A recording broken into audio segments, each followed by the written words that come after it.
Hey, Railbirds, Kevin here. We have Platinum Division Singles. This is a B-side match. We have Jeffrey Jimenez versus Dave Smith. As I said, this is a B-side match. Loser gets 13th through 16th and 85 bucks. Winner moves into at least 9th place and $125.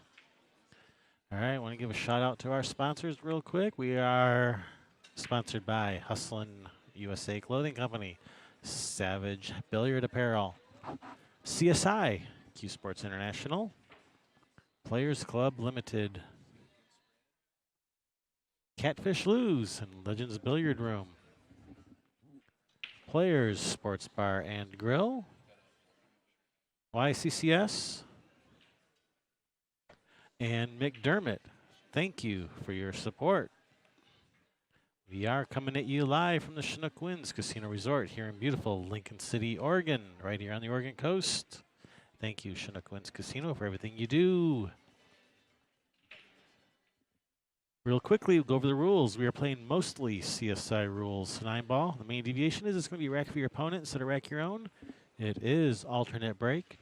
The 9 on the break is a win in every single pocket out there. Jump cues are allowed, and 3-foul rule is in effect. All right, just in time to watch Dave break. Going with the soft break, using the magic rack.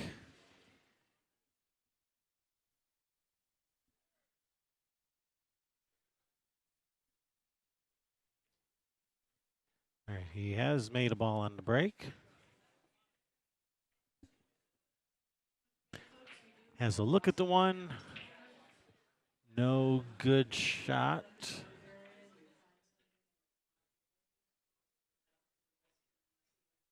I think if he comes off this right side of the one. Oh man, and he made the one too. I didn't know you could even do that. So, or I was thinking, come off of the right side of the one on screen, let this cue ball go to the side rail, and then in behind these balls for a safety. All right, gives Jeff ball in hand with a nice open layout here. Well, he has come up a little short on this 3. He kind of has the wrong angle to get back to this 4. Going to go with the end rail. Going to try to come up between them. Bumped the 4. This, well, I was going to say it worked out all right, but.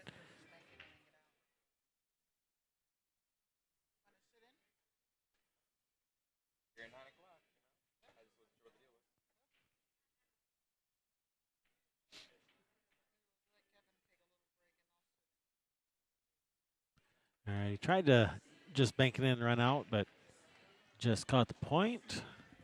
And I'm gonna step aside and I'm gonna let Joel Peck take my place.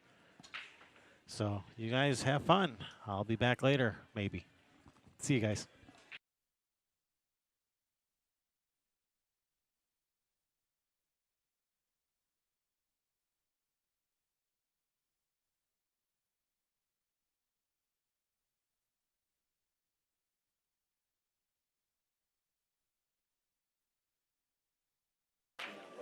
All right, hey there, guys.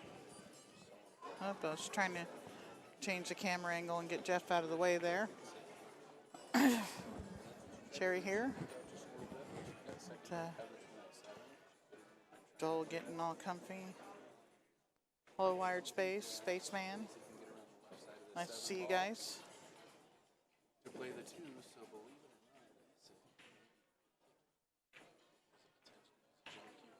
not.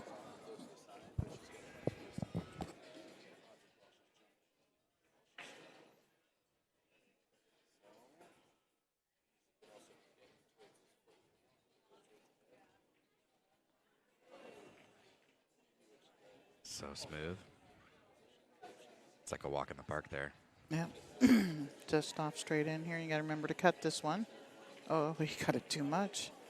Commentator's jinx there. No. I'm not that good. No, actually, we're so good we can do it from in the future. Like stuff. Use the whole pocket. Yeah, he did. Jeff Jimenez, first game.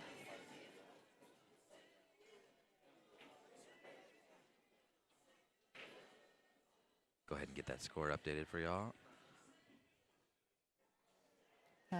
Do have still have a match going on over on the bonus coverage table. It's Hill over there. Summerfield's commentating. And there'll be a platinum match coming up over there. Be Kevin Fong and Rod Bear. Is that correct? Look at that. So Jeff is a 615. He's up 1-0 in a race to 7 against Dave, who's a 579, and it's No, 77-23. Yeah. With Fargo, the difference in 100 points means you're twice the player. So if we're playing a race to 6, I'm supposed to, if I'm 100 points higher than you, and you're actually almost 100 points higher than me, you're supposed to beat me 6-3. Got it. So they're a 36-point differential, and then that game is a huge game. Yeah.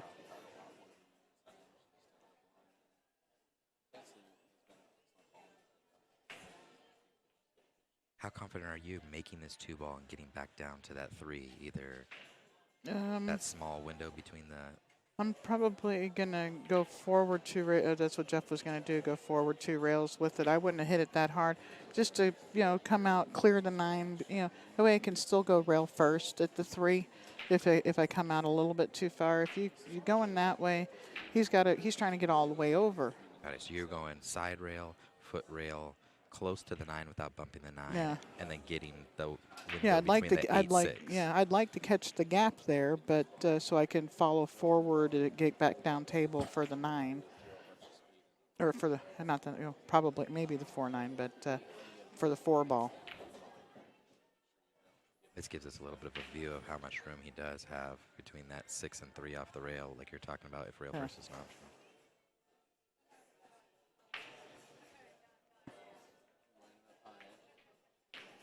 So now you're going to try and place the cue ball down near the 7 to play the 4 in the side. He's looking like he was going to go for the 4-7 combination, and he's come up way short. This is a B-side match. Did not look to see if they were in the money. I think they are. Actually, it's right here. Yeah, they're just into the money.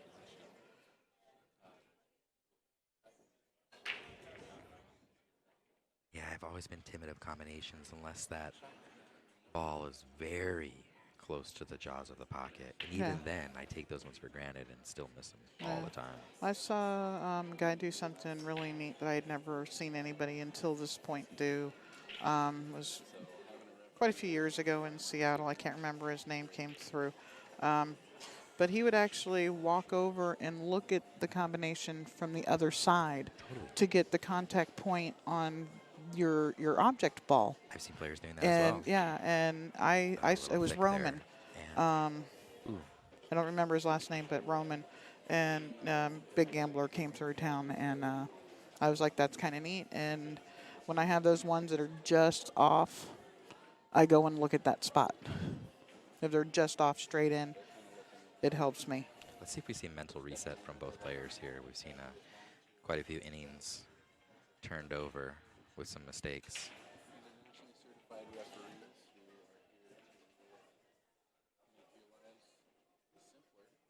You think Jeff's going to bear down and get out here? Yeah.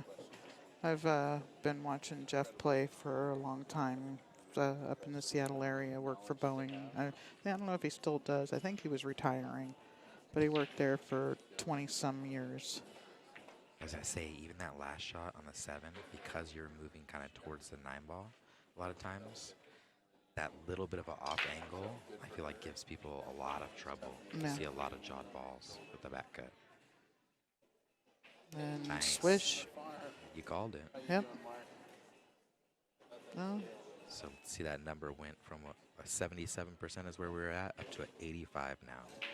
So if Dave was going to give Jeff 2 games on the wire to race to 7. Yeah, and Eric Toohey in the chat room, another guy from up in Seattle, said that the Fargo, and that's true. 20, when it was at the 23%, 23% of the time from here, he's is winning. But you can also look at it. He's got a 23% chance of winning from here, and it's Totally. kind of the same thing. Yeah.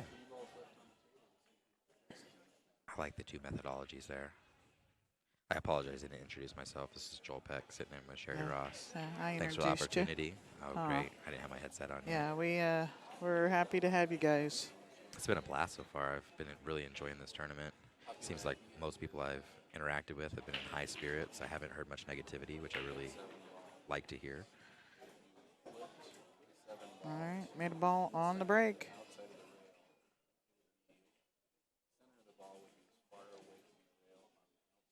Yeah.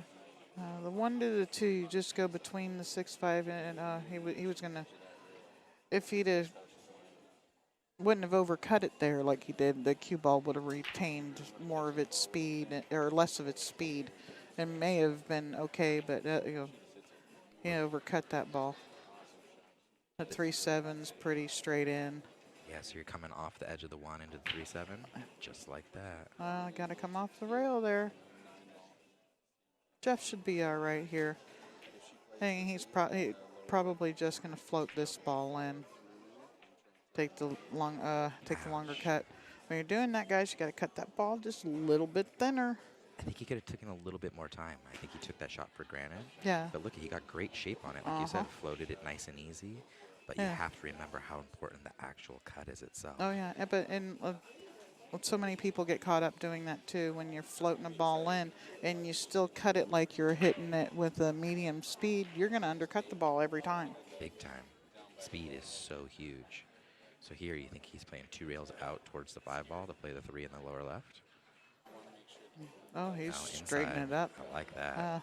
I would have come out of the corner 2 rails. That side pocket is kind of big that way, or if you try to avoid that, maybe you overhit it, a little bit of adrenaline, and you end up behind the 5. He was completely confident with that inside, though. Yeah. You could tell he didn't even give it a second thought to feel like He's drawing this over. He's going to draw it to the side rail and back out for the 8. That's that back cut I was talking about there. Did you see that?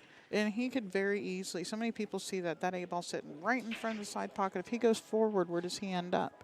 Straight in on the 8 up in the corner with that cut. That pocket is, a 1/4 of an inch bigger when you're hitting that ball with follow like that? Yeah, at least. The only problem I see with that is then some people will get a little bit wonky on the angle. Yeah. So playing the 8 down, now the side pocket becomes a problem. Yeah. Because you might be moving in towards the side pocket as away. Well, that was a huge turnover. Could have potentially been at 1-2 instead going 0-3. Yeah, and a race to 7, and your opponent's already basically halfway there. Yeah, shifting that number from 91-9.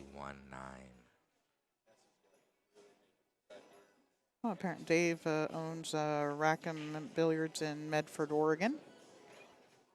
And I'm pretty sure those were they upgraded to diamond tables there within the last couple of years. Is that right, Chris? Yeah, they definitely have some diamonds down there, 7-foots and 9-foots. People speak nothing but good words of Dave. I heard he's an awesome man. Yeah. I haven't had the chance to meet him face to face, but definitely high praises from everyone I've spoken to.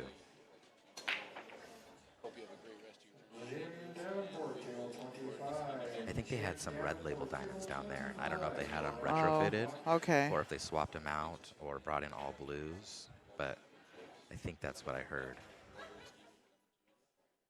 Have you ever been to Rackham? I have not. Me neither. It's on my bucket list.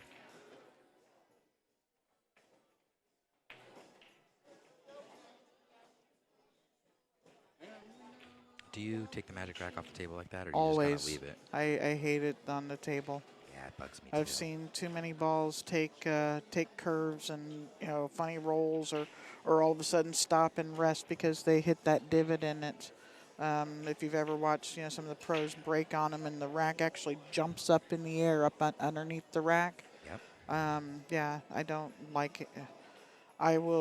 We own an AccuRack, and I will rack with a traditional rack. I have an AccuRack also. I've been using it because I wanted to get acclimated with the derby rules. So practicing that 9 on the spot break on my 9-foot diamond with the AccuRack. I'm nowhere near being confident in it yet, but it's a work in progress. How confident are you playing push like they did versus forcing, say, a jump or a lower percentage kick? Do you tend to play the push? Um, Just in your style of play. my style of play is with a push shot or something like that is I gauge it based on how my opponent's playing. Okay. I will employ the strategy of rolling out, and if you're not running more than 5, 6 balls, they're not running out. I will push out and break out stuff and give you a shot and say have at it, and let 'Cause you run 7 balls you're for me. gambling that your opponent Yeah, won't be able to get out. Yep. And now there's going to be less cars on the road, and you're just going to be able to cruise. Yep. I like that. And and if you're playing somebody that is like you're both running half of a rack, Nice confident cut there on the 2 ball, but unfortunately he's hooked behind the 8. you try to get to where they're running the first half of the rack and not you. And and a push shot can play big in those scenarios. Exciting that, looking to see if he could play safe off that outside edge, but I think he's just going to go 1 rail behind it. It'll be interesting to see if he tries to play in the side past the 4 all the way down. Look at that. Oh my goodness. What a smooth looking shot. He just kicked that 1 rail full length table and left himself good shape on the 4 ball. Nice. 3 rails around, straight in on the 6. Gonna draw off the 6, 7 in the side. Yeah, I think he's going to go forward here. Nice and easy. That's the way I tend to play right there. I Yeah. know it's not the most popular style of play, but I think it gives me the best results. 3 rails. 9 in the corner.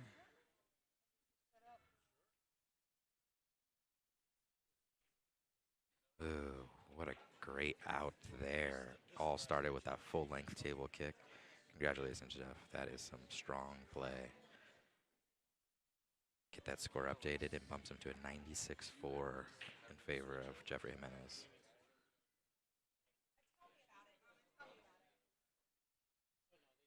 Oh, thanks for letting us know, Brett. Glenn did some work on my table as well. He is quite the character, full of knowledge. I know Glenn was the diamond table, certified mechanic in the Pacific Northwest for a while. I don't know if he's still the only one or is still doing it, but I know he was for a while. Yeah, he's still definitely in the business. I know that he's had his hands in quite a few transactions.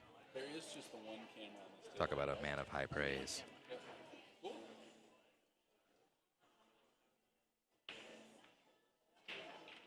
The real King Cobra.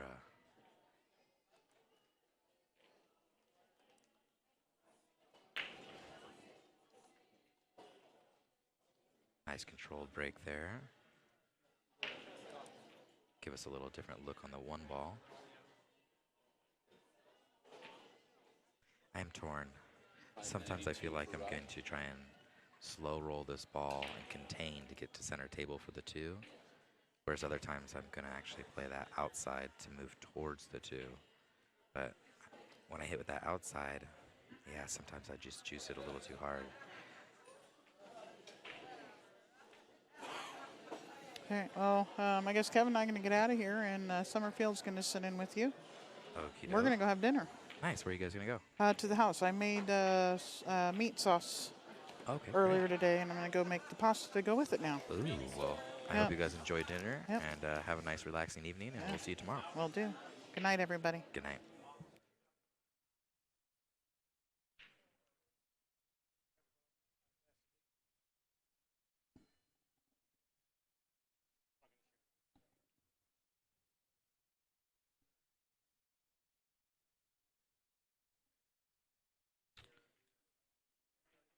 Jeff getting almost perfect on that 3 ball. Opposite plate in the side, bumping that 5 ball. We'll see what he's going to do here. Coming low, gets a nice bump. Look at, you can just see he has all the momentum. He is just freewheeling, hitting the ball smooth, and just almost knowing borderline that the balls are going to go and roll in his favor. It's amazing to kind of get in that state of play where you know you can do no wrong. Nice 1 rail shape out. Beautiful.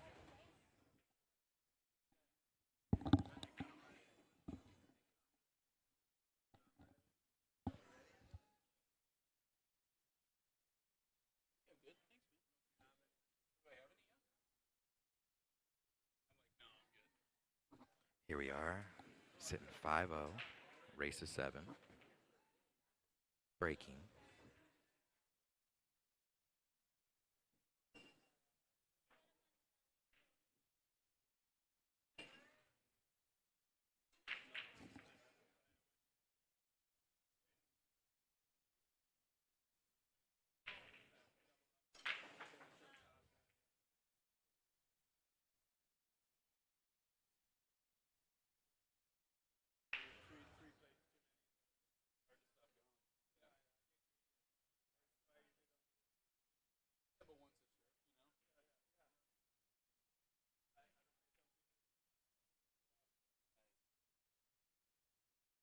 Yeah, I think we'd all like to see Dave get on the board here.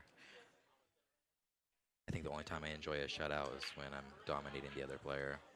But when I'm actually watching a match, I definitely like to see something better.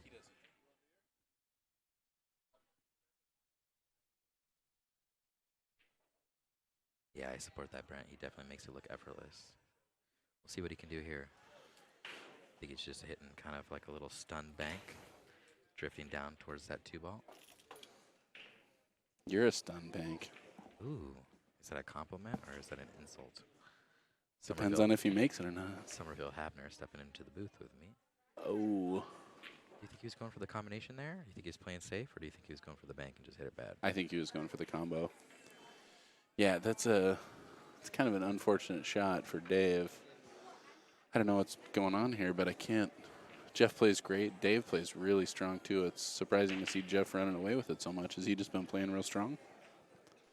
There's been some turnovers, multiple innings, but when the two players catch a rhythm, Jeff has definitely been dominating. Yeah. I wouldn't say that Dave hasn't had any chances, though. Mm-hmm. Seen quite a few ball in hands. We just had a huge rack where Jeff hit a full length, one rail kick and got out. Maybe Wow. a 4 or 5 ball out. It was Pretty nice play on the ball, huh? one that you'd want on your highlight reel for sure. Nice.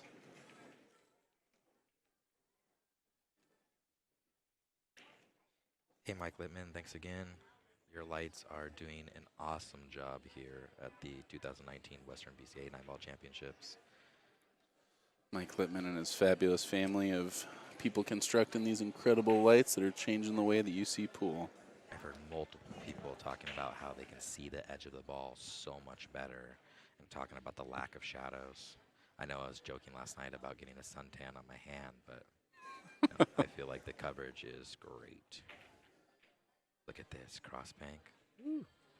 So many good pool puns on the cutting edge of pool. Well, we'll see if Dave can come with the full length one rail kick here. That'd be awesome. IPA? Thank you so much, Lee. Oh, looking like he's a kick combo. Kick triple combo, is that what we're doing? Kick up behind the 1 into the 9 into the 8.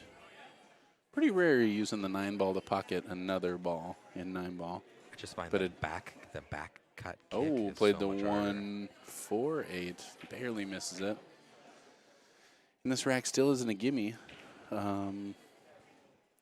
We have Jeff coming to the table. Kind of taking the layup. Looks like he's going to play the 2 into the 8. Yeah, I think he could have taken a little bit more time on that 1. I think he feels the end of the race is near. Yeah. It'll be interesting to see if he chooses to kind of take a little bit more time and realize that even though he can taste the win, anything can happen.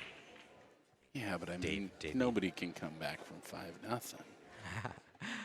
Oh, that Oh. stings, Summer. That stings. Yeah, I have a feeling that Dave is down, but he is not out. By Oh, any definitely means. I got to give Joel a hard time, though. We've both had a couple rough defeats this weekend and week. And it's important to be able to laugh about that stuff. Nice, smooth back cut there. Very smooth shot. That's a shot that we've been seeing a little bit of trouble with in this set. is just the back cuts in general. Seems like we've seen a lot of stroke and English on it, and quite a few jawed balls. Mm-hmm. Well, here we are, Dave within striking distance. Playing a nice, man. smooth 3 rails around. Thank you so much. Will do. Ouch, 50-yard line. Gosh, getting Not where I want to be in this situation as far as no kidding. where we sit in the match. What do you do here? Do you just take a look at the tangent line and decide which pocket is going to prevent a scratch and just commit to it fully and play speed to I'm absolutely playing top, cutting this to the lower left-hand corner pocket. The bank's there. I think a lot of people play this two-way, and they try to bank it into what now is the lower left-hand corner pocket. Try to play it thin, if anything, so that if you miss it short, and then you leave the 9-ball on the foot rail and kind of send the cue ball towards the head. I really want to just commit to making a ball here. I want to make absolutely certain I cut this ball. How about you, Joel? I'm thinking the back cut is going to prevent a scratch at all odds for Rails me. that- No.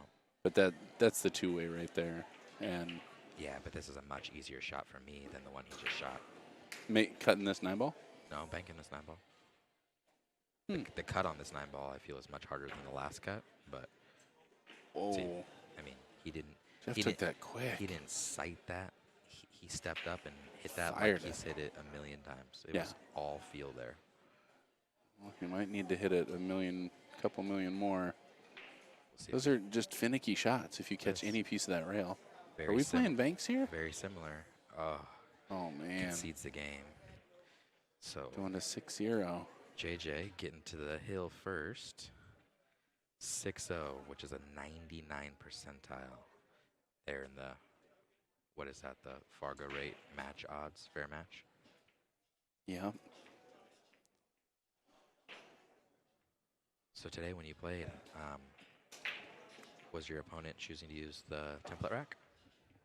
Every match until the very end. In the second chance tournament, my opponent was choosing to use the regular rack, and he had racked for me before I realized we weren't using a magic rack. I, as usual, didn't even have my cues out of my case, and I realized I didn't have a magic rack with me, and it was second chance. I wasn't too worried about it. I haven't played around with a normal rack in quite a while, so. I guess I know what to get you for Christmas this year. A brain? Too late on that one. Looks like our other channel over here, we got Kevin Fong and Rod Bear, and this is going to be a good match. Kevin is the one that put me in the bottom. He was playing just solid pool. He put me out. Kevin put you out? Yeah. Did he play great? Played really strong. How did you play? Not so strong. But you felt like you were hitting the ball pretty well? No, not very well at all. Okay. I had moments of excellence. I hit the sweetest 3-rail kick from so deep. I had to use the bathroom, and I had to use the bathroom mid-game. Look at that touch. So he plays this deep save, and I'm like, do you mind if I use the restroom? He's like, no, go ahead. So he goes in to use the restroom, wash his hands. I use the restroom, wash my hands. I come out, have to step up to this nasty deep 3-rail kick. Hit the kick, and then missed a 2-ball out. It was so embarrassing. Wait, you hit the kick and then missed a 2-ball out? Oh, yeah. I mean, Oh, man. I'm so sorry. That's painful. yeah, it was okay. Well, it looks like Dave left himself a 2-railer here after playing such a touchy shot on the last one. Ouch. Oh, man, almost gets lucky with that point shape. How much more confident are you, or less confident, having to hit the 2-railer at that speed? Excuse me. Yeah, I tried. Didn't make it. Am I mic 1 or mic 2? You're mic 2. Mic 2, mic 2. Mic 2 check. Yeah, I am far less confident hitting that with speed. I know for certain that the angle changes and all of it, you know. I mean, just coming off that first rail changes dramatically. So I try and use a little bit of running English to compensate for that. And it's so easy when you're juicing up speed on a ball. I mean, you're going to hit more English the harder you're hitting it. It's just really easy for me to screw that up. And Jeff, I mean, Having a sneeze attack. Sorry about that. no problem. Yeah, Jeff taking that a little hasty. I know he's up 6-0. I know he just wants to be done with this match, but just can't take that stuff for granted. Dave in a great position here to get his first game. I mean, he's at a stop. Probably going to pop out a little bit just so he has a little bit of an angle to keep on the left-hand side when shooting the 8-ball. He didn't choose to do that, and at this point it's his choice. I mean, he can draw back and take the 9 in the lower left-hand corner pocket, which it looks like he's doing. What a great shot. Yeah, he definitely hit that one with confidence. As JD would say, he loses 5% of making the ball if he leaves himself on the rail there. Yeah. Not a problem. 95% sure he's going to make that ball. Getting on the board, Dave Smith. There we go. 1-6. 6-1. Doesn't look like fair match really gave him much for that game. Still at 99-1. Wow. That's wild. And I'm falling down on my job on the other channel. Not sure who got that first game. Try and help me keep an eye on that, and I'll try and keep score over there as well. Got it. They're only at 1-0, and I really wish that we could get them on this channel for the rest of their match. I might go talk to them and see if they're interested in doing that. Kevin said Switching tables? Kevin said definitely not, so I won't. And it's not about the camera, it's more about the ability for more viewers to be able to see this. I mean, I guess the viewers absolutely have a chance to switch over channels. Totally. So we'll let all you guys know that after this match is done, there will be another Platinum match going on our other channel. Who said it's Kevin Fong versus Rod Bear. Somebody got the first game, and I'll be able to tell you who it was real soon. I think a lot of our viewers are watching multiple screens. So they have both channels going at one time. Whether they have one on their tablet, one on their phone, one on their TV, using the picture-in-picture function. Yeah. One of them just has 4 times more viewers. Yep. And understandable. This has been the main stream, and it's always nice listening to Kevin and Sherry while they're here. They're able to step away for a little bit, which is awesome. That's where you and I come in. What do we have lined up for tonight? It's more one-handed action, or? Yeah, I don't think that has a big draw as far as viewership. What makes you think that?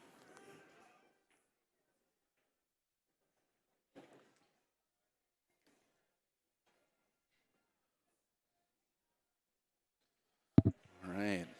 Dave with a great opportunity here. I know that when somebody's coming back on me, you start feeling that creep in, and first you kind of want to deny it's happening, just keep playing your game, but deep down there you're like, all right, no more. All right, not getting any more. That was a little short on that. Gosh, he's shown such great touch in a couple shots and then just under-rolled some balls that have really cost him. Well, we've seen him opt for the bank as opposed to the back cut to the side. We'll see what we see here. Obviously banks the ball with confidence. And hit that back Not cut, that no time. problem at all. Yeah. Are you just stopping the 6 ball? I think so. Stop on the 6, playing the 7, and then just making sure that I don't get too deep on that 8-9.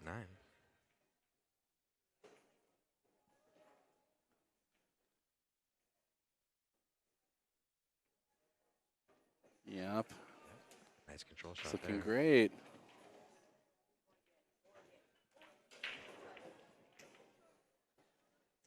All right, Dave getting another one. Oh, yeah. And look at that confidence. Did he break the last one? 2-6, and he's breaking. Yep, 2-6, and he's breaking. Who said it? Don't call it a comeback. I would always be game, Chris. I can't speak for Summerfield here. One-handed jacked up. Is that camel pool? Will I be on Summerfield's back, or? No, that's, yeah.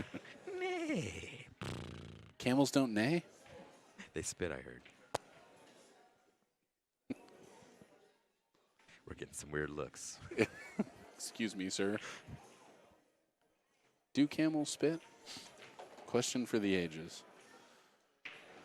This is a funny gig up here. You are definitely physically visible to a lot of different people, so they're kind of watching you and listening to you. You're not really aware of how loud you are for the people sitting close to here, so I imagine they hear some pretty funny things. I don't think I got defensive. Maybe it was someone else. I just got here. Or if I was defensive, I apologize. Said which one? Huh.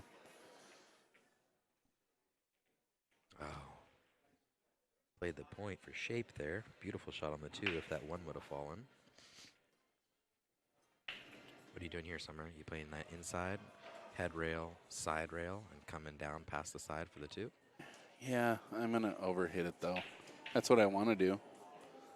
It's hard for me to hit that shot efficiently without hitting it with a good amount of speed. And I get myself in trouble there. I think that's the way to hit it. Just committing to the edge of the ball. And you could tell he didn't hit that ball hard. 3 to 4 is going to be interesting. And that's what he's going to go look at right now. Deciding if he's going to pass the 3 down towards the head of the table and play the 3 all the way down? Or do you think he is just going to try I don't think he has the angle for that. I think he does for sure. It was close. I think depending on how Well, did he or didn't I think depending on how he cheated the pocket. I think he could have punched that. He shot that with a lot of top. So, I mean, he's going to try to 2 rails. wrap around. What a funky little nip stroke. Great result. Worked out great. Oh, my goodness. Totally. So now, do you try and manipulate, or do you just bump the 9? I think he's just going to pop around it. Bumped it. Little nice. bump. Yeah. Is he drawing off this ball around the 8? Not me. I'm playing just nice, easy 1 rail. 1 rail for the Right in 7 between in the the lower 5, 8, right-hand corner. Yeah. But I tend to play like that easier roll game just because I don't have a very strong stroke. He goes around, like you said, but what does it get him? Unless Well, you got to commit to getting to the other side of that 7 ball for sure. So if you're going to shoot And the it gets stroke, him an easy 3 rail shape on this 8 if you're ball. going to stroke the shot, you got to really stroke the shot. Yep. But look at that. That's the end of the set. That's a great shot. You got a clam on it? Yeah, totally. Nice. Clam up, Buttercup. We're even from last night. What? I owed you a clam? Yeah, you did. Beautiful. Man. Jeffrey Jimenez sealing the deal there. Totally making short work. That was really good playing by Jeff. You can tell he's just really confident stroking on his diamond pool tables.